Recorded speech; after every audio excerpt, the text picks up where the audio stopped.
네, 여러분 안녕하십니까. 오늘 특강으로 준비된 여러분 보시겠지만 투자 전략과 투자 지역 분석 2021년 대비 특강을 준비를 했는데요. 앞서서 우리가 두 번째 특강이 있었지 않습니까? 제 뒤로 또 두 번의 특강이 더 있는데 오늘은 여러분들에게 지역 분석과 관련해서 또 최근에 이제 경기 상황들에 대해서 같이 설명을 드리면서 유망할 수 있는 투자 지역들이 어떤 것이 있는지 한번 맛보기로 한번 설정해보는 그런 시간을 가지려고 합니다. 오늘 2시간에 걸쳐서 진행할 건데 전체 챕터는 5개로 구성이 되어 있습니다. 그러니까 1, 2, 3부를 하고 우리가 잠깐 쉬었다가 4, 5부를 할 텐데요. 이 4, 5부에서는 지역을 좀 설명을 드리고 마지막에 저희가 어떻게 주의를 해야 될 점들, 그런 부분들을 좀 설명을 드리겠습니다. 제가 늘 이제 강의 때 어떤 것들을 주로 하느냐, 그러니까 한국은행 자료라든가 기타 통계 자료를 활용을 해서 여러분들이 실제 현장에서 다른 고객들한테 설명을 드릴 때 그럴 때 하는 그런 느낌으로도 준비가 돼 있고, 또 내가 진짜 투자자인데 실제 투자를 하고 싶다라고 했을 때 또 다른 분들한테 투자를 설명해 주실 때 어떻게 접근해야 되는지에 대한 내용들도 같이 들어 있습니다. 그러니까 오늘 이 시간은 내용을 보고 현재 투자를 하실 분들은 이런 환경에서 내가 투자를 하는구나, 이것도 좀 알아놓으시면 더 좋을 것 같고요. 또 하나는 이렇게 내가 다른 분한테 투자를 설명한다거나 이런 것들을 업으로 하시는 분들한테도 조사를 이런 식으로 들어가는 게 굉장히 좋구나, 이 부분을 좀 파악해 보시면 좋을 것 같아요. 처음 중요한 것은 이런 겁니다. 지금 골디락스라는 얘기들이 좀 나오고 있습니다. 최근에 이제 박종훈 기자가 쓴 책에 보면 이 골디락스에 대해 설명이 좀 돼 있었는데, 앞으로의 3년 정도가 이 골디락스 시대를 맞이하는 그런 시기가 아닐까, 이렇게 좀 얘기들을 하고 있습니다. 이 과연 골디락스라는 건 어떤 의미인지 이 의미부터 한번 살펴보는데요. 자, 익숙하죠. 곰새마리가 나왔습니다. 곰새마리, 아빠곰, 엄마곰, 애기곰. 우리가 이게 노래도 있는데 이 노래에 맞춰서 불러주는 그 내용 중에 이 여자분, 여기 아이가 하나 있죠? 네, 이분이 골디락스입니다. 자, 골디락스가 곰새마리가 있는 집에 놀러 가죠. 곰새마리가 스프를 끓여놓고 먹고 있는데 너무 뜨거운 거예요. 그래서 이분들이 다 나갔죠. 이분들이 아니지, 곰새마리가 잠깐 스프가 식을 동안 밖에 나가 있는데 그 집에 골디락스가 들어옵니다. 몰래 들어와서 봤더니 스프가 있는데, 이 스프가 세 가지 스프가 있는데 하나는 너무 뜨겁고 또 하나는 뭐 너무 차갑고 또 어떤 거는 적당하고, 그래서 적당한 스프를 먹어야 되겠구나 해서 적당하게 미적지거나 이런 그러니까 따뜻한 거죠. 따뜻한 느낌의 그런 스프를 골디락스가 맛있게 먹었는데, 여기까지는 이제 나오는 내용들인데 중요한 건, 그리고 나서 포만감이 밀려오니까 그 근처에 있는 침대에서 잠을 잡니다. 침대에서 잠을 자는데 그 사이에 곰이 돌아오죠. 그래서 곰이 돌아와서 스프가 다 비어 있는 걸 보고 놀라갖고 소리를 지르는데, 그거에 놀라서 골디락스가 깜짝 놀라서 창문으로 도망갔다라는 그런 내용의 동화입니다. 자, 골디락스가 이 경제에서는 어떤 의미를 갖고 있느냐면, 경기 과열에 따른 인플레이션과 침체에 따른 실업을 염려할 필요가 없는 최적의 상태에 있는 건실한 경제, 요거를 우리가 골디락스라고 합니다.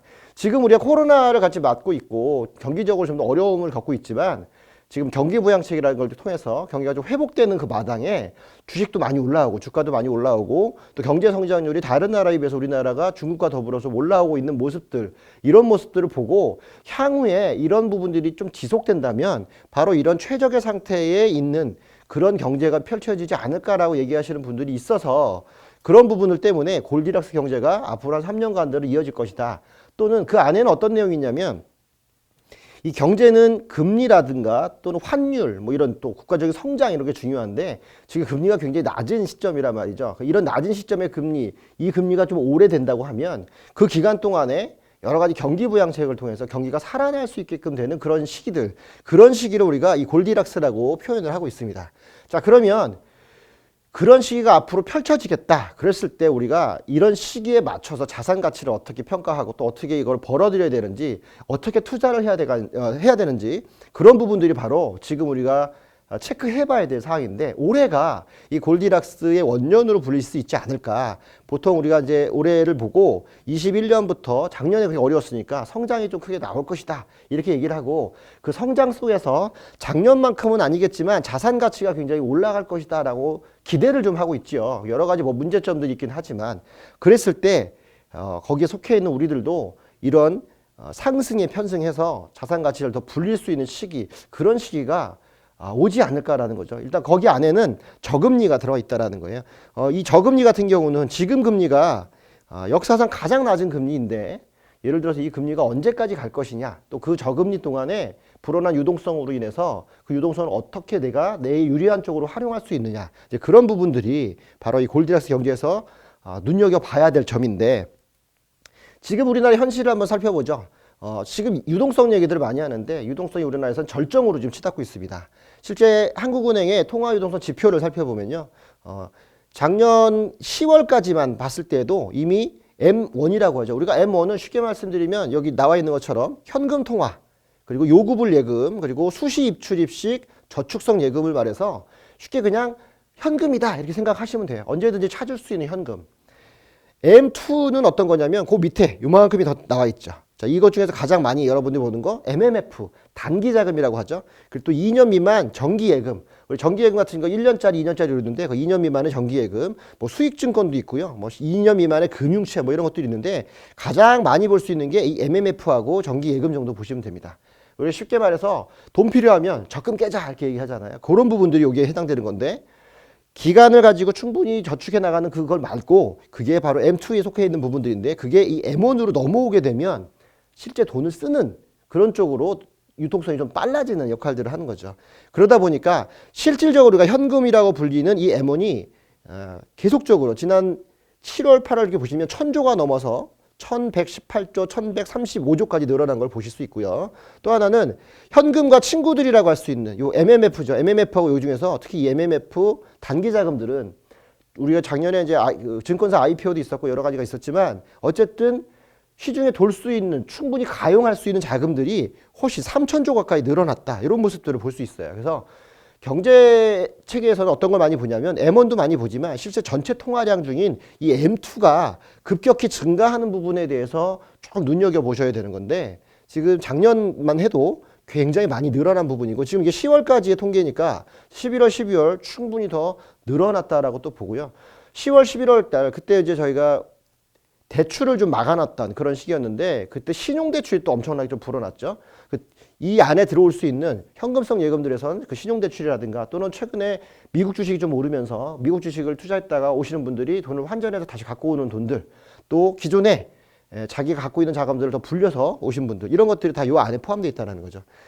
중요한 거는 이 골디락스 경제 안에서 아무리 경기가 좋아도 쓸 돈이 없으면 문제가 될 텐데, 돈이 점점 늘어나고 있다. 이 부분이 골디락스 경제를 좀 더 긍정적으로 보는 신호일 수도 있고, 어떤 분들은 돈이 너무 늘어나서 이 유동성 때문에 나중에 유동성이 줄어들게 될 때 문제가 되지 않겠느냐 이런 얘기도 하는데, 과연 언제 줄어들 것이냐 이런 문제들도 저희가 논의를 봐야 된다는 거죠. 당장 지금으로서는 증가하고 있는 모습들을 계속 보이고 있다는 거예요.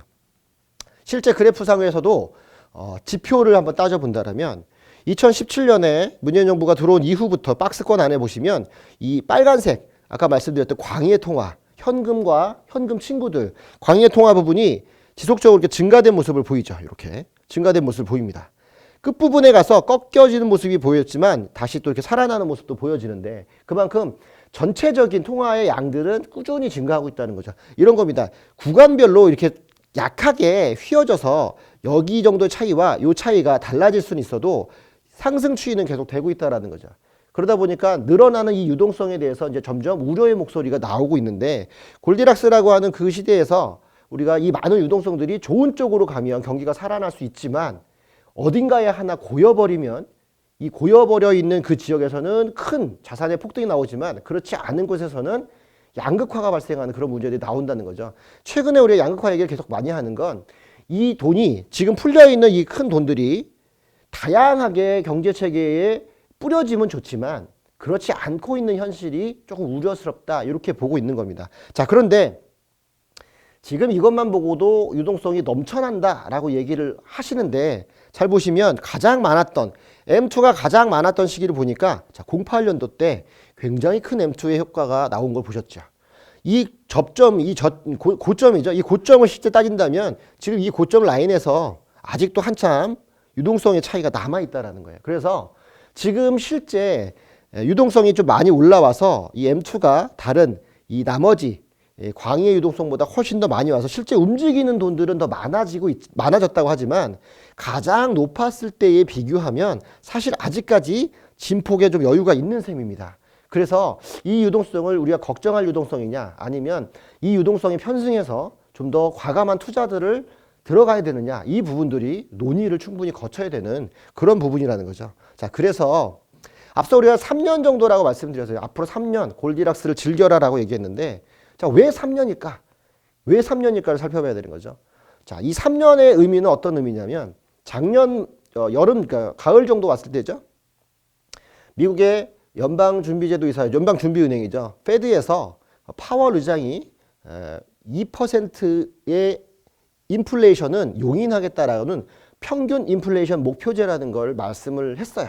자, 이게 어느 정도의 의미가 있냐면 지금의 우리의 경제 상황은 미국과 중국 또는 우리나라가 금리적인 부분에서 계속 연동이 된다고 말씀드렸습니다. 미국의 금리가 올라가면 우리도 같이 발맞춰 올리고 미국이 내리면 우리도 내려지는 상황인데 지금 미국의 금리를 최저금리까지 낮춰놓은 거의 제로금리 수준까지 낮춰놓은 수준이란 말이죠. 제로금리까지. 요까지 낮춰놓은 수준인데 이게 언제까지 갈 거냐 이런 부분인 거죠. 그래서 가장 위험한 건 뭐냐면 금리가 제로라는 얘기는 돈을 빌릴 때 비용이 거의 안 나간다. 뭐 이렇게 상식적으로 생각하시면 되는데 자, 100만 원을 빌려왔는데 100만 원에 대한 이자가 거의 안 나가는 셈인 거죠. 자, 그런데 만약에 경기가 좋아져서 이제 이자를 내야 되는 순간이 온다 그러면 이 빌린 돈에 대한 이자, 자, 빌린 돈에 대한 이자, 이건 비용인데 이거는 부동산 쪽에서는 이자 비용이 늘어날수록 수익률이 줄어들기 때문에 감당할 수 없는 부채의 영향이 올 수 있다는 거죠. 그런데 우리가 이렇게 이자율이 낮은 상태가 언제까지 지속될 거냐라는 물음에 대해서 실제 인플레이션이 크게 오기 전까지는 아직 경기가 살아난 것이 아니기 때문에 계속적으로 금리를 제로로 유지하겠다. 이게 지금 미국의 방침이거든요. 그러면 어느 정도를 인플레이션을 볼 거냐. 올해 들어와서 가장 많은 얘기들이 나오는 게 인플레가 온다. 물가가 올라온다. 그러면 금리가 뛸 것이고 그러면 지금 우리가 빚으로 막 버티는 것들이 위험해질 것이다. 이렇게 얘기들을 하고 있다는 거예요. 자, 그렇다면 이 기준이 될 수 있는 미국이 금리를 언제까지 가져갈 수 있는지를 먼저 살펴보고 미국에 발맞춰서 우리가 언제 올릴 수 있는지를 봐야 되는데 여기서 말씀드린 평균 물가 목표제의 얘기는 미국에서 금리를 올릴 수 있는 시기는 물가가 어느 정도 폭등하지 않는 이상 그 어느 기준점 이상을 뛰어오르지 않는 이상 금리를 올릴 수 있는 그런 상황은 아니다라는 걸 미리 이렇게 천명을 해놓은 거죠. 그렇기 때문에 이 얘기가 나오니까 어떻게 됐습니까? 경제 주체들이 당장은 이 저금리가 계속 유지될 것이기 때문에 돈을 빌려다가 계속 투자를 해도 나쁘지 않겠다. 막 이런 얘기들을 하고 있다는 거예요. 자, 그렇게 따지면 어느 정도 높이까지를 우리가 용인할 것이냐. 뭐 신호 같은 게 온다라는 거죠. 그랬을 때 여기 2%는 확정적인 숫자 2%냐? 그게 아니고요. 우리가 평균 물가 목표제라는 평균이라는 거. 여기 말하는 여기 있죠? 평균. 이 평균이라는 건 뭐냐면 보통 5개 정도가 있을 때 이거를 다 합친 것 나누기 5를 할 때 우리가 나오는 평균이라고 하잖아요. 예를 들어서 여기 1%, 여기는 2%, 여기 3%, 여기 1% 또 2% 하면 이걸 합친 가격을 나눴을 때 평균 2%가 넘어가느냐? 이 부분이 중요하다는 거죠. 그런데 미국이 지금 상황에서부터 2%를 올해 넘는다고 하더라도 여기서 말하는 평균 물가 목표제는 한 5년 정도의 큰 기간을 보고 나오기 때문에 올해만 2% 넘었다고 해서 바로 금리를 올리겠다 이런 문제는 아니라는 거죠. 그래서 이 평균을 맞춘다는 게 굉장히 어려운데 그렇기 때문에 평균적으로 전부 다 큰 폭의 상승이 있을 때까지는 당분간 금리를 올리기는 굉장히 어렵구나. 이게 이제 전제가 돼 있다는 거예요. 자, 그게 전제가 되니까 그 3년 최소한 3년 정도가 가기 전까지는 금리를 올릴 가능성이 없기 때문에 이건 거꾸로 보면 어떻게? 저금리를 이용해서 투자할 수 있는 환경이 3년 정도의 시간 충분히 우리가 벌어놨다라고 보는 거죠. 그래서 제가 앞서서 골디락스라고 하는 뜨겁지도 차갑지도 않은 완만한 상태의 상승장들은 앞으로 금리가 올라가기 전까지인 3년의 기간 동안은 충분히 우리 앞에 펼쳐져 있으니 우리가 약간의 어떤 부채를 통해서 자산을 늘려왔을 때 부채를 감당할 수 있는 능력만 된다면 그 이자를 충분히 감당할 능력만 있으면 비용 대비 자산 가치 상승률이 굉장히 높아서 지금이 가장 투자하기 좋은 시기가 아니겠느냐 이런 얘기들을 한다는 거죠. 자, 그래서 과연 그런 시기가 우리한테 오느냐를 봤을 때 2020년은 코로나로 인한 변곡점이 있었기 때문에 이 변곡점을 한 번 더 짚어보고 넘어가야 된다는 거예요. 앞선 상황에서 우리가 실제 집값이 어느 정도 올라갈 것이냐 이 부분에 대해서 고민들이 많이 있었는데 최근 전문가들은 올해는 전혀 떨어질 가능성이 없다 이렇게 얘기를 했다라는 거죠. 한 50여 명의 전문가분께서 그렇게 얘기를 하셨는데, 자, 이 얘기의 바탕이 되는 건 뭐냐면 앞서 말씀드린 대로 금리가 많이 풀려 있고 금리가 낮게 돼 있고 그리고 실제 유동성도 많이 풀려 있는데 시간적으로 이게 유동성을 걷어들이는 시기도 굉장히 멀리 있더라. 그 이유는 코로나라는 특별한 상황을 겪었는데 그 상황 때문에 우리의 전체적인 경제 체력이 많이 떨어져 있는 상태고 지금은 체력을 올리는 거에 집중해야지 이 체력이 올리는 거에서 수반되는 비용을 갚아나가는 거기까지는 신경을 안 쓴다는 거죠. 예를 들어서 다쳤어요, 제가. 병원을 갔어. 치료를 받고 회복이 되는 게 우선이지 병원비를 먼저 달라고 하진 않는다는 거예요. 다 나으면 병원비를 줘야 되는데, 물론 우리가 큰 수술하고 나면 병원비에 대한 걱정이 있잖아요. 근데 코로나 같은 큰 수술을 우리가 겪었다고 한다면 최소한 어떻게 보겠다는 거예요. 바로 수술비를 청구하지 않고 네가 건강을 회복해서 걸어 다니면서 일을 좀 할 수 있을 때 되면 그때쯤 내가 한번 돈을 좀 수리비로 받아볼까? 입원비로 받아볼까라고 책정을 하겠다. 뭐 이런 정도의 결정이 있는 거니까. 그래서 실제 회복되는 중간, 그 회복되는 사이에 자산 가치가 올라갈 수 있다라면 그 시기가 굉장히 투자하기에는 좋은 환경이다. 이렇게 볼 수 있고, 그거기 때문에 실제 이 전문가들이 그 시초가 되는, 첫 번째 시초가 되는 올해 21년은 회복의 원년이기 때문에 이때는 사회 경제적으로 전부 다 부동산이나 자산들의 폭락을 가져오는 요소들을 많이 배제할 것이다라고 보는 거죠. 실제 지금 뉴스나 이런 데서 나오는 거 보시면 좀 더 성장을 하려고 하는 모습들로 계속 투자를 하지, 지금 막 집값을 뭐 떨어뜨리겠다 빼겠다 뭐 이런 식의 정책은 나오기가 어려운 거죠. 기본적으로 규제 정책이 지금 나와서 이 규제 정책 때문에 진입이 좀 어려울 뿐이지만 집값을 급격하게 끌어내리기 위한 그런 조치들은 지금 나오고 있지 않는 거죠. 그냥 막아놓는 조치만 있을 뿐이지 적극적으로 이거를 푸시하는 조치들은 아직 나오고 있지는 않은 거죠. 왜? 부동산이 차지하는 비중이 우리나라의 GDP의 굉장히 많은 부분을 차지합니다. 그러니까 지금 GDP가 거의 떨어져서 상승을 해야 되는 시기에 GDP의 핵심적인 부분을 차지하는 부동산을 건드렸을 때 과연 이 정부가 향후 권력을 더 유지하면서 갈 수 있을지 이거는 알 수가 없다라는 거예요. 그러니까 특히나 지금 문재인 정부가 이제 4년 차에 와 있고 내년에 그러니까 대통령 선거가 또 있으면서 또 올해 또 보궐선거도 있고 내년에 지방선거도 같이 하게 되는 이런 시점에서는 경기를 더 살리면 살렸지 여기서 더 가라앉히게 했을 때는 이 정치하는 사람들의 가장 큰 목표는 정권 창출이잖아요. 정권 창출이 과연 가능하겠냐, 이런 부담감들이 충분히 있다라는 거예요. 자, 그렇게 보니까 실제 올해 모든 전문가들도 그런저런 사정 때문에 올해 집값이 떨어지기 좀 어렵고 올해 집값을 넘어서 자산 가치, 그러니까 어쨌든 여러 가지 돈이 많이 풀리고 유동성이 많은 때에는 유동성은 돈이 좀 자산이니까 자본이 흔해지는 거죠. 화폐가 흔해지는 이런 상황에서는 희소 가치가 있는 자산이 그 대비해서도 좀 좋아 보이는 현상들이 나오기 때문에 오히려 자산 가치는 더 올라가지 않을까, 이런 얘기들을 하는 건데요. 작년에 이 시기를 바로 코로나 때문에 완벽히 갈라져서 우리가 넘어왔다는 겁니다.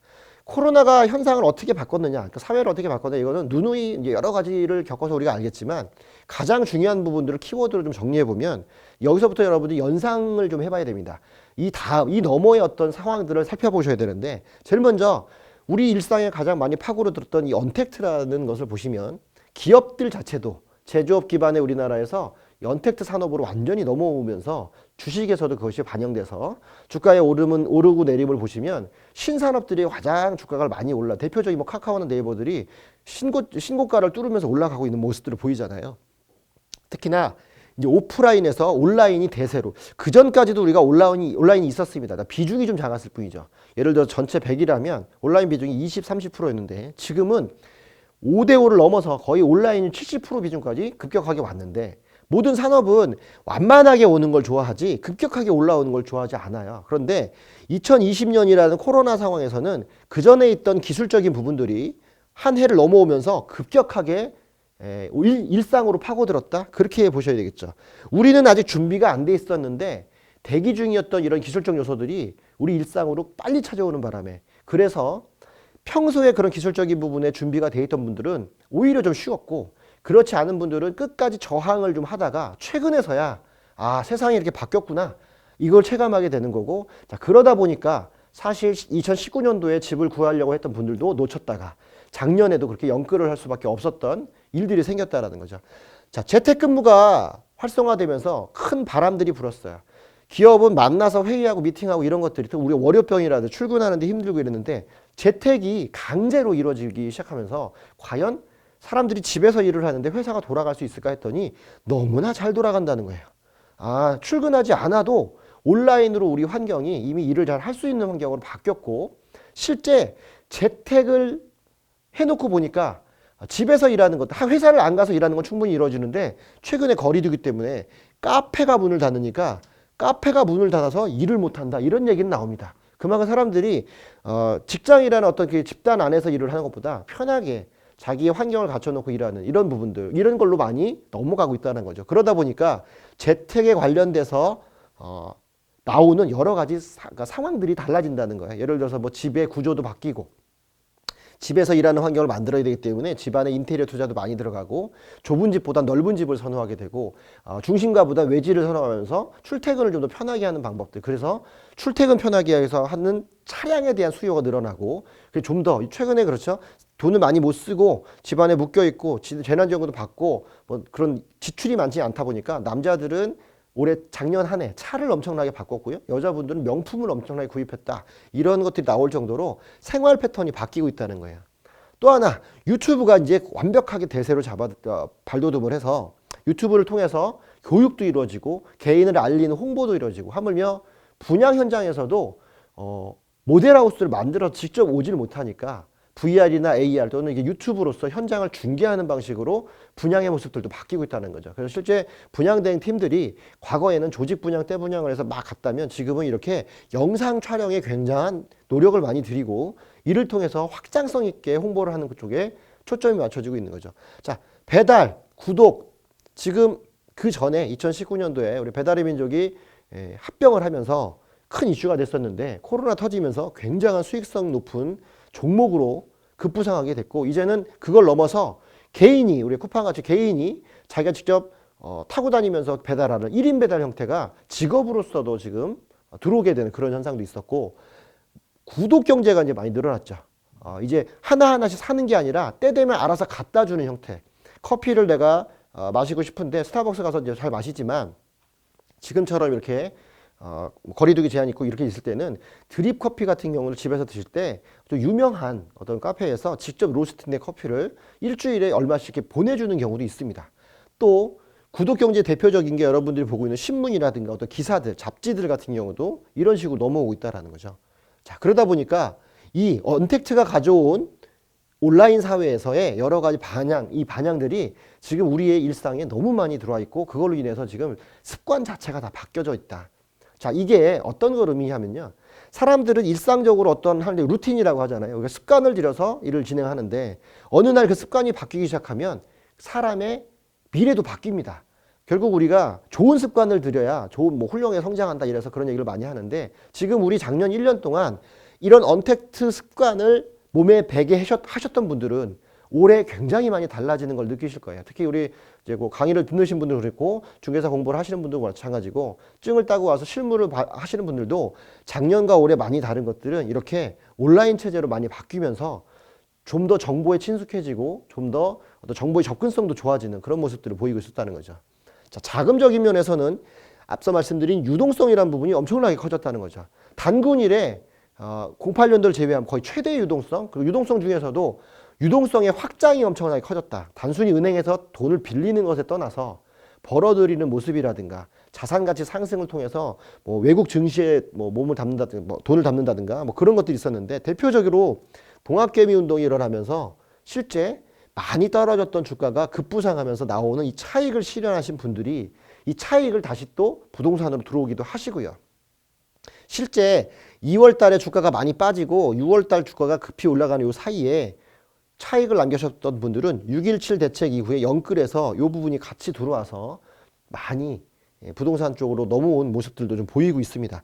그 이후에도 좀 주가가 좀 횡보를 하다가 지금 많이 올라가고 있습니다. 지금 또 올라가고 있으니까 또 그 많은 자금들이 증시로 또 빠져들어가는데 앞서 말씀드린 저축예금으로 있었던 돈까지 다 끌어오고 자기가 어느 정도 상장사라든가 또는 일정 부분의 1년, 6개월 이상 1년에서 좀 이름 있는 기업들에 다니거나 직장이 있다라고 한다면 이 언택트 기업을 통해서 네이버나 카카오 대출을 통해서 저금리로 꽤 많은 돈들을 또 손쉽게 땡길 수가 있었기 때문에 그런 자금들도 지금 다 이 유동성의 한 축을 갖고 있고요. 그러다 보니까 규제를 그렇게 해도 줍줍이라는 형태로 오늘은 기사가 좀 바뀌었는데 이제 앞으로는 3월부터는 줍줍이 무주택자로만 한정돼 있고 그 지역의 무주택자로만 한정되어 있는 모습으로 바뀌고 있다라고 이제 뉴스가 나왔었는데 어쨌든 간에 돈이 있으면 그냥 사버릴 수 있는 이런 체제로 넘어갔다는 거죠.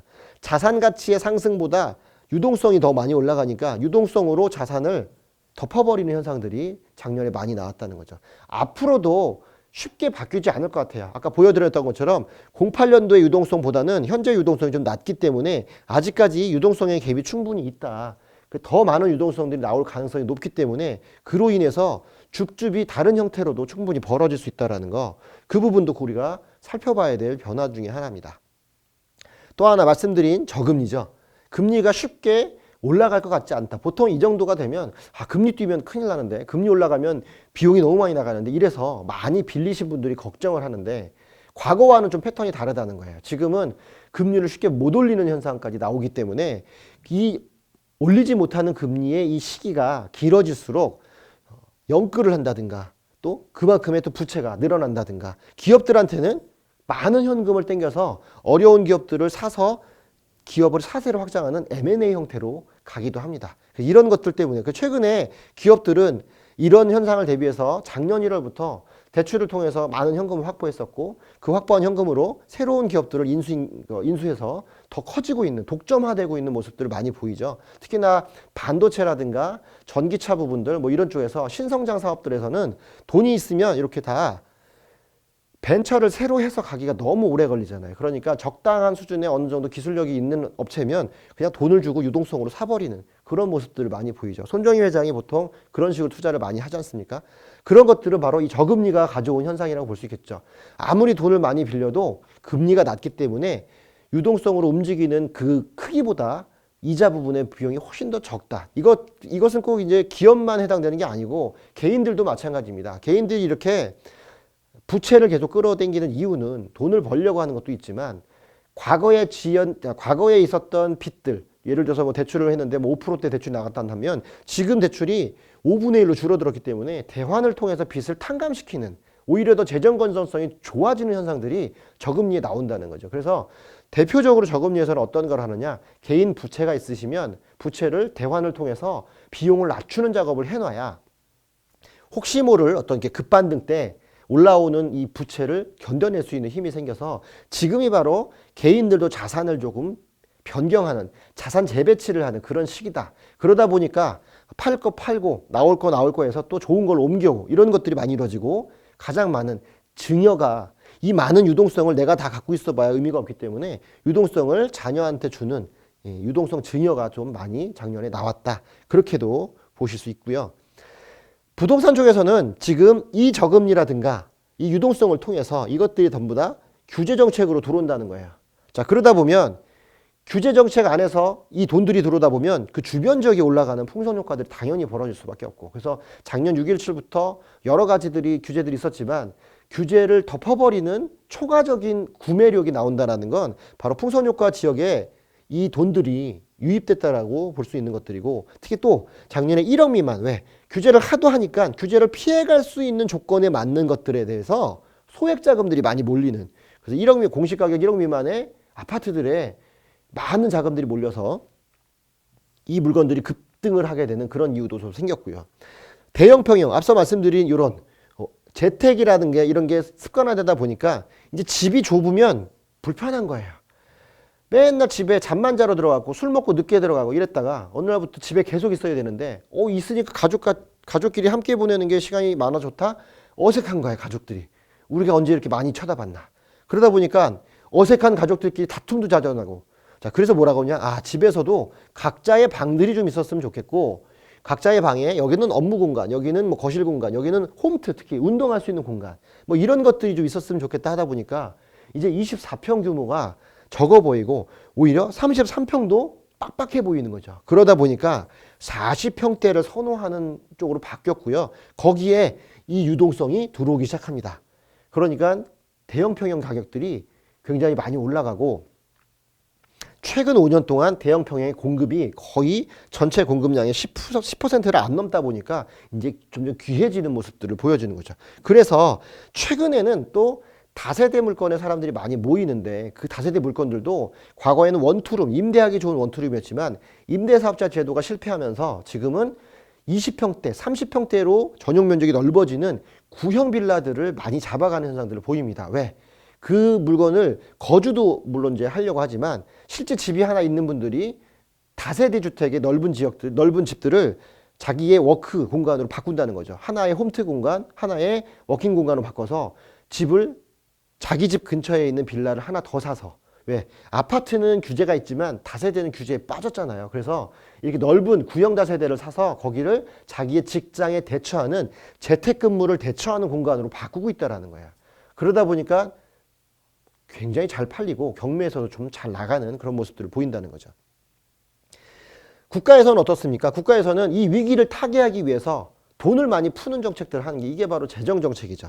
재정정책의 가장 기본, 재난지원금. 자, 작년 5월 달에 재난지원금을 줄 때에는 그것이 어떻게 들어왔습니까? 카드로 들어왔어. 카드 매출로 갔었고 카드 안에 뭐 50만 원, 10만 원씩 넣어줬어요. 그리고 8월 31일까지는 다 써라라고 했죠. 실제 그래서 이 돈들은 그때 다 소비가 됐단 말이에요. 그래서 경제성장률 2분기에 보시면 소비가, 민간 소비가 월등히 늘어난 모습을 보일 수 있습니다. 보였는데 지금은 어떻습니까? 현금으로 주죠. 지금 현금으로 받으니까 안 써요. 안 쓰고 뭐 해요? 소액 투자해요. 뭘로? 전부 다 3,000원에서 5,000원짜리 주식을 사더라 이거죠.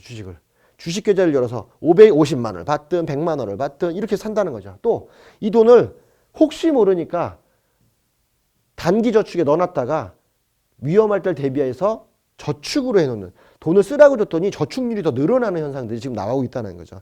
이 재난지원금 사실 재정정책에서는 소비를 많이 이끌어내려고 쓰라고 했던 것들인데 지금 그런 부작용도 나오고 있고, 또 하나 그러다 보니까 아예 처음부터 다 주자 이런 기본소득 얘기도 많이 나오는 거고 저축률도 오히려 올라가게끔 되는 이런 모습들이 나온다는 거죠.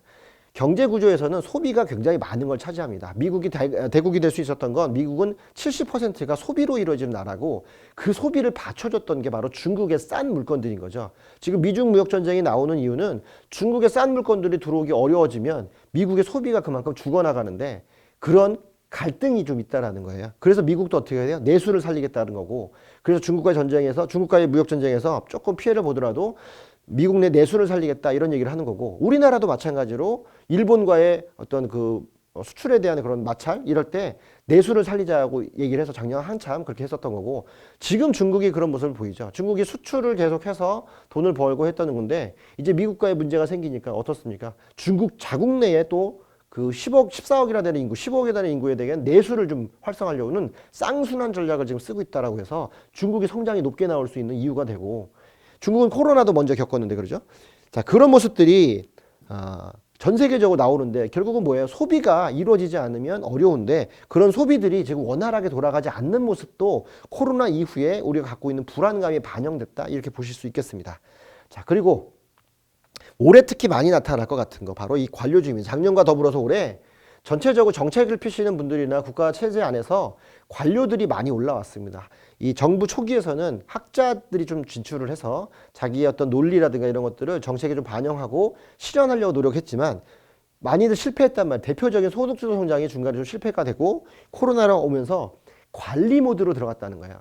자, 항상 성장을 해야 되는, 한참 올라가야 되는 성장을 할 때는 어떤 기획이 들어가는데 이 기획은 주로 학자 측에서 자기들이 각 연구개발한 그런 것들을 도입하는 부분에 나오는데 위기가 와서 경제가 떨어져요. 그러면 이렇게 적극적으로 뭔가 쓰지 않고 방어를 해야 되는 문제가 생기죠. 그럴 때는 관리라는 게 대두합니다. 관리해 나가야 된다는 거. 이런 게 대두하니까 이 관리에서는 누가 제일 해요? 관료들이, 공무원들이 예산 맞추면서 따박따박 관리해가는 그런 모습들이 보이다 보니까 지금 우리가 K방역이 많이 나가면서 어쩔 수 없이 정부 체제로 넘어오고 정부의 힘이 좀 강해지고 또 국회 지금 이제 국회 안에 구성원들도 여당이 좀 강하게 됐지만 재난을 이겨내는 순간에서 나올 수 있는 나라마다 특별한 이런 강한 정부가 지금 대우가 되고 있고, 그래서 모든 것들을 강력하게 추진하는 그런 부분이 되어 있고요. 그러다 보니까 강한 정부는 어떻게 돼요?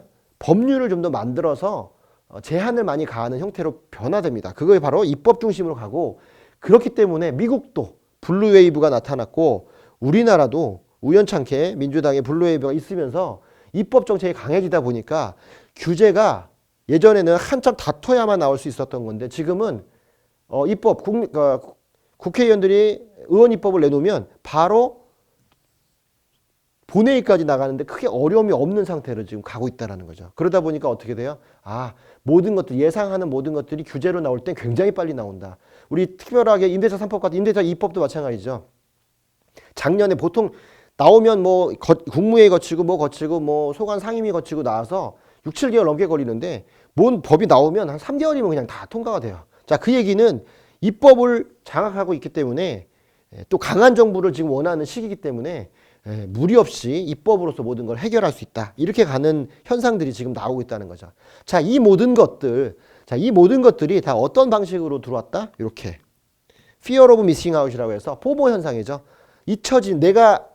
나만 잊혀질까봐 두려운 거죠. 나만 여기서 빠질까봐 두려운 그런 현상들이 작년에 이 모든 언택트 사회 또는 코로나로 인해서 나왔던 거죠. 그래서 사람들이 나만 여기서 빠져서 나만 외톨이 되는 거 아니야? 이런 마음들이 반영이 돼서 자꾸 적극적으로 나서서 뭘 하려고 하거나 뭘 살려고 하거나 여기서 뒤처지면 안 된다라는 심리들이 자꾸 나오기 시작하는 거죠. 자, 그런 것들이 골디락스의 이 완만한 상승과 만난다면 이 나만 잊혀지면 안 된다라는 것들은 어떤 거예요? 내가 이 상승에 편승하면 나도 같이 올라갈 수 있겠다는 기대감으로 바뀐다는 기대감. 그래서 우리가 지금 볼 수 있는 자산 가치의 상승은 이런 기대감으로 인해서 좀 더 올라갈 수 있는 모습들로 바뀌고 있더라. 그 모습들이 가장 어려운 부분들인 거죠. 자, 그런데 그 부분이 바로 어떻게 나타나느냐? 이렇게 변곡점이 하나 생긴다는 거예요. 모두가 다 같지 않고요. 이렇게 올라갈 때 K자 형태로 나눠진다는 거죠. 그래서 코로나 이후에 더 도드라졌던 내용들은 이렇게 상승으로 갈 수 있는 모습이 바뀐 반면에 그러지 않은 것들은 오히려 더 퇴보하는, 쉽게 말해서 우리가 온라인 학습 같은 것들을 여러분 보시면 온라인 학습이 준비가 돼 있던 가정에서는 코로나로 인해서 온라인이 도입됐을 때 꽤 잘 치고 나가서 수업을 많이 했단 말이에요. 특히나 이제 뭐 강남의 대치도 학원가라든가 이런 데서 많이 공부했던 친구들은 익숙해 있는 거죠. EBS 강의도 듣고 못 듣고 다 하는데, 그런데 그렇지 않은 가정에서는 아이들이 컴퓨터도 없는 가정들도 있었다고 하더라고요. 또 너무 느려서 동영상을 시청하기 어려운 가정들도 있었는데, 그럴 때는 지원이 잘 되지 않아서 오히려 온라인에서 밀리는 현상들, 그래서 학력에 결손이 생겼다. 그게 바로 이런 거죠. 준비가 돼 있던 사람들, 그리고 앞서서 루틴이 충분히 반영됐던 사람들은 이렇게 올라가지만 그렇지 않은 분들은 이쪽으로 갈 수밖에 없는 게 코로나가 가까운 변곡점 이후의 모습이라는 거죠. 자, 투자자분들도 마찬가지입니다. 평소에 본인이 투자에 대한 계속 변화를 일궈냈으면 이 변화에 이쪽으로 편승할 수 있었을 것인데, 그렇지 않고 주구장창 주거용, 그리고 나는 무조건 예금, 나는 무조건 저축 이것만 했으면 여기서 올라오지 못했을 거예요. 그리고 무조건 현금 이것만 쥐고 있었으면, 지금 뭐라고 합니까? 현금 많은 사람들, 자산 가치가 올라서 현금이 가치가 더 떨어진 상황을 벼락거지라고 얘기하잖아요. 그런 현상이 나오는 이유는 평소에 5천만 원밖에 연봉이 안 되고 어떤 분이 1억의 연봉이 되는데 이 양반은 금융 재산이 하나도 없어요. 그냥 오로지 현금으로 갖고 집도 잘 안 사. 그리고 차도 잘 안 사. 차만 있든가 뭐 그러고 자기가 다 적적이서 쓰는 거죠. 욜로 즐기고 막 했던 분들. 근데 연봉이 별로 없었던 이분은 자기 직장을 활용해서 대출을 땡기고 요런 시기에 무리를 해서라도 자산을 넣었던 분들은 지금 너무 많이 올라갔고, 이분들은 집값이 막 뭐 7억에서 뭐 10억까지 올랐는데 이 사람은 집도 없어요. 자, 집이 10억까지 올랐다는 얘기는 자산 가치가 상승했다는 얘기도 되지만 상승한 자산이 다시금 뭘 일으켜요? 유동성을 또 일으킵니다. 그래서 예를 들어서 여기서 3억 주고 6억짜리 아파트 샀다면 이게 10억이 됐으면 6억일 때 3억의 부채는 50% 부채지만 10억일 때 3억의 부채는 30% 부채라 오히려 더 LTV 면에서는 건전성이 높아진 사람이라 신용도가 훨씬 더 좋아진 거죠. 자, 수입이 별로 없고 대출이 많았는데 자산가치 상승으로 편승한 분은 오히려 신용도가 더 좋아지고 앞에 지금 이 상황을 이끌어 나가는 선두주자가 되는 반면에, 그렇지 않고 오로지 현금 그리고 투자 별로 안 하고 했던 분들은 지금 어떻게 돼요? 그냥 여기서 머물러서 이제는 아까 말씀드린 포모, 피어 오브 미싱 아웃이 된 거죠. 잊혀지면 안 되는데 잊혀지고 있는 모습들로 바뀌고 있다는 거죠. 자, 보시면 선진국들, 정보통신, 그다음에 바이오 산업, 대기업, 위험자산, 주식이라든가 이런 걸 주택시장. 자, 지금 만약에 집이 없었다. 작년에도 그랬고 집이 없었다. 지금 집 구하기 굉장히 어렵죠. 재작년에 조그만 집이라도 있었고 그게 중심가라도 있었다면 지금 많이 달라집니다. 대표적으로 제가 갖고 있는 집도 제가 딱 2017년도 정도에 구입을 했었는데 그때 구입한 가격 대비 지금 딱 2배 올랐어요. 이게 제가 잘해서 오르는 게 아니라 자산을 그렇게 불려나가는 방식에 이렇게 타이밍이 맞기 시작하면 굉장히 많은 큰 폭의 상승을 갖고 온다는 거죠. 물론 이 집은 제 이름으로는 안 돼 있습니다. 네, 그렇죠. 저는 그냥 강의만 할 뿐이지 이 다 집사람 이름으로 돼 있다는 거. 자, 어쨌든 회복되는 순간에 이게 달라질 때 여러분들은 어느 위치에 가 있느냐 이게 굉장히 중요하다는 거예요. 지금은 이 K자형 회복 상황이 좀 농후해지고 있고 요 사이가 우리가 쉽게 말하는 양극화 부분인데 자, 잘 보십시오. 양극화가 이거를 금리와 성장으로 본다면요. 성장이 이렇게 나와요. 자, 근데 금리예요. 금리는 더 낮아지고 있고 성장은 높아지고 있는 시기죠. 자, 이럴 때 이 양극화가 점점 갈수록 더 벌어진단 말이죠. 그럼 얘를 줄이려면 어떻게 해요? 얘를 낮추든가, 그죠? 아니면 얘를 높이든가 해요. 자, 보십시오. 올라가는 성장을 금리와 낮추겠다고 성장을 낮출 수 있어요? 안 되죠. 그럼 나라 망하잖아요. 성장이 올라간다고 금리를 한 번에 올리면 이 비용 때문에 여기 있는 분들은 다 무너진다는 거예요. 정부가 정책이 지금 애매하게 할 수밖에 없는 이유는 이런 거죠. 이렇게 벌어진 거를 알고 있어요. 하지만 이게 현상이다, 현상. 지금 나타난 현상이다. 그렇기 때문에 이쪽을 더 끌어올려주고 이쪽이 조금 더 천천히 갈 수 있게끔 만들어주는 방식을 찾아야 되는데 지금 이 각이 엄청나게 벌어지고 있고 이걸 모르시는 분들은 언젠가 여기서 이걸 올려주겠지라고 생각하는데 그게 안 된다는 거죠. 개인도 여기를 쫓아 올라가야 되는 결단이 좀 필요하다. 그런 것들이 지금의 모습들이다. 자산시장의 양측에서 대세 동반상승 패턴들이 그래서 지금 이렇게 나온다는 거죠. 과거에는 이렇게 파란색이 전세인데 전세가 좀 올라갈 때에는 매매가 좀 밑으로 기었단 말이에요. 그러다가 어느 순간부터 전세가 꺾이니까 매매가 동반상승해서 올라오다가 지금은 이제 같이 올라가는 패턴. 그래서 지금의 이 현상은 전세도 올라가고 매매도 올라가서 우리가 쉽게 말하면 매매가 전세를 올려주는 그런 모습들을 같이 보이고 있는데 이게 어떤 거하고 맞물리냐면 여기서부터는 어떻게 돼요? 공급의 문제에서 공급이 부족한 현상에서 이게 만나면 상승장이 굉장히 오래 간다는 거예요. 왜? 공급은 시간차가 있기 때문에 한 번에 많이 폭발적으로 공급이 증가되지는 않습니다. 꾸준히 증가되는 모습인데 이미 상승장이 시작한 모습에서 더 증가되는 공급을 기다릴 때까지는 꽤 많이 올라가 있고요. 한 번 가격이 이렇게 올라가 있으면 쉽게 폭락하거나 그러지 않는다는 거죠. 완만하게 횡보한다는 거죠. 횡보. 특별하게 문제가 있지 않는 한. 그러니까 지금 아까 말씀드린 것처럼 골디락스 시장에서는 횡보의 문제들이 있지 폭락의 문제는 있지 않다. 유튜브 중에서 막 폭락한다고 막 얘기하시는 분이 계시는데 정신 나간 거죠. 그러게 올 수가 없어요. 나라 자체가 망하는 거기 때문에.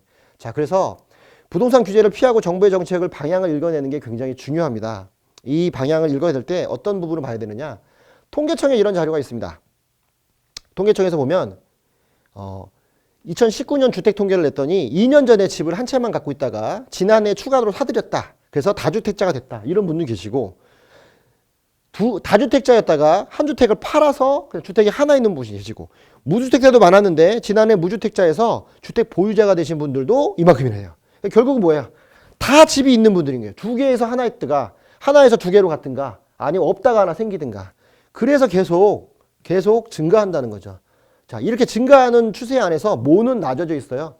LTV, 대출은 지금 낮아져 있기 때문에 자산 가치가 계속 올라가면 오히려 더 자산의 건전성은 높아진 상태라서 우리가 비용이 이제 금리를 올려서 비용이 더 증가하면 폭락이 오면 위험할 것이라고 얘기했는데 폭락이 왔을 때 대출이 80%인 사람들은 100%에서 가격이 20%만 떨어져도 깡통이 되지만 LTV를 50%였는데 자산이 상승해서 얘가 30으로 바뀌었어요. 그러면 폭락이 와도 이 갭 차이가 있기 때문에 경매로 안 나옵니다. 쉽게. 그러니까 모르시는 분들이라 그렇게 얘기를 하는 거고 실제 LTV가 훨씬 더 단단해지고 있기 때문에 부채는 늘어나나 재정 건전성은 나쁘지 않은 상태가 거꾸로 나타나고 있는 게 독특한 모습인 거죠.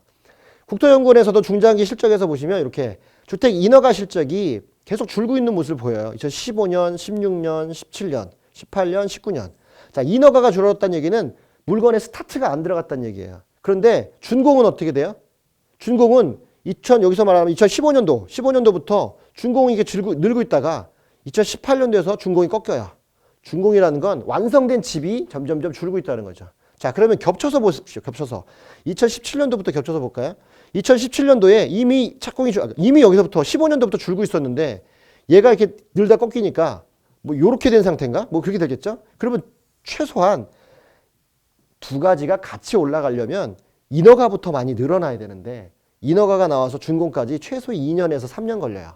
그러면 지금 인허가를 올해 어마어마하게 내준다고 해도 결국은 2025년이나 26년 가야 이렇게 준공이 좀 늘어나는 이런 효과들이 온다는 거죠. 자, 그래서 보니까 뭐라고 얘기합니까? 2020년, 22년 사이에 소폭이 감소한다. 주택 공급이. 그렇죠. 지금 계속 줄어들고 있으니까 결국은 23년과 27년 정도에나 가야 물건이 좀 시장에 나옵니다. 이게 국토교통부 산하 국토연구원이 용역을 받아서 직접 국토교통부에다 준 자료잖아요. 결국은 뭐예요? 이 자료가 나간 다음에 지금 공급이 좀 줄었습니다라고 실제 장관이 이렇게 얘기를 했던 거고 이런 것들은 누구나 알 수 있던 자료였다는 거죠. 자, 그래서 실제 한국은행에서도 한국은행의 건설업 성장률을 보시면 2019년에 건설업 전체 중에서 주거용과 비주거용을 나눴을 때 비주거용은 이미 이렇게 많이 줄어들고 있었다는 거죠. 이렇게 계속 줄어들고 여기서만 조금 늘어났어요. 1.9. 그런데 비주거용은 어때요? 비주거용도 여기 조금 줄어들지만 중간중간에 이렇게 늘어난 모습들이 있죠. 결국은 뭐가 제일 많이 늘어났냐? 토목이 이만큼 늘어났어요. 토목이 9.1, 1.4, 9.2, 1.0 여기 좀 이제 줄어들었죠. 코로나 때문에 여기 이제 확실히 줄어들었다고 보고. 자, 그러니까 토목이라는 건 SOC를 말하잖아요. 이제 기반시설 같은 거, 철도를 놓을 때 땅을 다 다듬는 방식들, 뭐 그런 것들을 얘기하는데, 자, 그런 부분에서 토목은 많이 늘어났지만 주거용은 안 지었다는 얘기인 거예요. 그럼 결국은 실질적으로 체감할 수 있는 주택의 공급은 많이 없었기 때문에 지금의 이런 자산가치 상승은 나올 수밖에 없었다. 그렇게 얘기를 하는 거고 오히려 토목이 늘어났는데 제일 잘 보시면 이런 게 중요하죠. 여기서 좀 줄어들고 여기서 마이너스가 났어요. 토목이 요 세 개는 이렇게 올라갔다가 뭐 이렇게 떨어지는 현상들인데 그러면 이 토목을 안 할 것이냐? 그게 아니라는 거죠. 작년에 토목을 예산을 잡아놨는데 못했다는 거예요. 그러면 작년에는 코로나 때문에 성장이 떨어졌어요. 그럼 올해는 성장을 키워야 되는 확실한 목표가 있을 때 또 뭘 넣겠다는 거예요? 이 지금 못했던 거, 여기 못했던 거를 2월 시킨다는 거예요. 2월. 이따 마지막 시간에 말씀을 드릴 건데 2월 된 SOC 자금이 올해 엄청나게 풀리면 풀리는 자금들은 어떻게 해요? 토목에 쓰일 것이고 그것은 바로 철도라든가 이런 기반시설들 그런 것들이 나갈 때 쓰이는 것들인데 그건 주로 어디에 나갑니까? 지방 쪽에 많이 나간다는 거예요. 지방을 연결하는 방식들. 그런데 내년에 지방선거가 남아 있잖아요. 그러니까 지방자치단체에서는 올해 이거를 써야만 당선된 사람은 내년 또 당선돼야 되기 때문에 그래서 더 많은 활성화가 올해 일어날 것이다 라고 예측을 할 수가 있는 거죠. 특히나 예산도 빵빵하게 아직 못 쓴 것도 많이 있다. 그 부분을 살펴볼 수 있는 거죠. 실제 향후에 지역별 아파트 입주 물량을 보니까 서울 어때? 21년에 28,000, 22년에 22,000, 23년에 18,000 확실히 줄죠. 당연히 가격이 올라가요. 경기도도 10만에서 8만, 6만 줄죠. 입주 물량이에요. 입주는 뭐예요? 아까 준공과 같죠. 준공돼서 집에 살아야 되는데 실제 들어와서 살 물건들이 많이 없다라는 거죠. 또 줄어든 게 어디 있어요? 광주 6천, 13,000 늘었다가 2,000 줄죠. 그나마 조금 늘어난 물건들이 있어요. 대전 보시면 6천, 8천, 3천 물건들이 소외되는 것들 보이시죠? 많이 줄어드는 모습들. 강원도 보세요. 9천, 5천, 3천 많이 줄죠. 자, 그래서 제가 강원도를 눈여겨 좀 보고 있는데 공급이 줄어들면 어떻게 돼요? 있는 물건 중에서도 최근 물건들, 새 거에 속하는 신축된 지 3, 4년 안쪽 된 물건들은 가격 상승이 굉장히 가파르게 올라올 수 있고 만약에 이 강원도 지역에서 비규제 지역이 있다면 비규제가 있다면 그 지역은 어떻게 돼요? 지금 가서 사야 되는 지역이 맞는 거죠. 자, 그래서 그런 지역들이 가격이 맞을 때 폭등하는 현상들을 보인다. 그러다 보니까 어때요? 신임 변창흠 장관이 이번에 말씀했죠. 민간 아파트 많이 늘릴 것이다. 지금 늘린다는 거예요. 이제 늘려도 아까 말씀드린 지금 늘린 건 착공과 관련된 거기 때문에 이것이 나오려면 얼마나 걸린다? 7, 8년, 많으면 7, 8년, 아니면 4, 5년 정도 걸린다는 거죠. 거의 3기 신도시가 나와야 될 시점에 가서 나오는 물건들이기 때문에 사실 2, 3년 동안 공급이 제대로 되기는 이미 시간상으로 어려워졌다. 그러니까 어떻게 돼요? 조금 더 빨리 공급하는 걸 해야 되겠죠.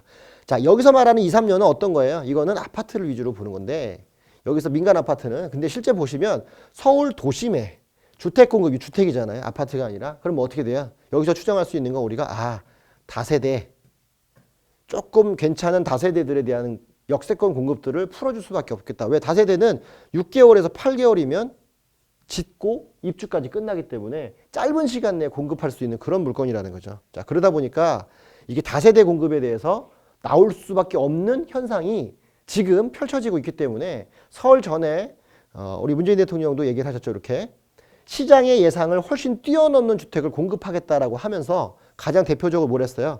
그동안 부동산 투기 방지에 역점을 두었지만 결국 안정화에 성공하지 못했다라고 부동산 정책에 대한 실패를 확실히 하고 그 다음에 과감하게 더 많은 공급을 하겠다라고 얘기했는데 여기서 말씀드린 더 많은 공급들은 물론 공공주택으로 나오겠지만 사실 그것이 아파트에만 국한되지는 않는다.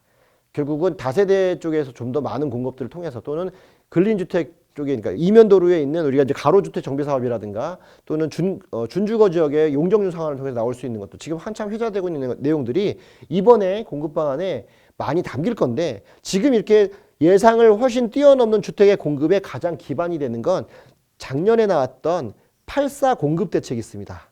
이 8.4 공급 대책을 기반으로 해서 플러스 알파가 될 가능성이 높고 또 하나 여기 안에서는 우리가 신도시가 또 하나 나올 수 있는데 지금 만약에 신도시급으로 하나 나올 수 있다면 이게 어디로 나온다? 광명 옛 보금자리 지구 광명과 학원동 지역의 보금자리 지구 가능성들이 높다라고 지금들 생각을 하고 있다라는 거예요. 자, 그렇다 보니까 이렇게 신년사에서 공급 정책으로 바뀌었던 것은 올해 골디락스를 맞이하면서 저금리에 공급 부족을 갖고 있는 상태에서 결국은 마지막에 와서 선거도 있고 또 내년도 있기 때문에 이 적절한 시점에 대통령께서 신년사를 통해서라도 정책의 변화를 확실히 못 받고 새로운 장관이 이런 거에 대한 정확한 추진력을 갖고 있겠다라 한다면 올해 자산가치 상승은 더 있을 수밖에 없고 그것이 바로 우리가 놓여야 될 그런 정책적 포인트라고 볼 수 있습니다.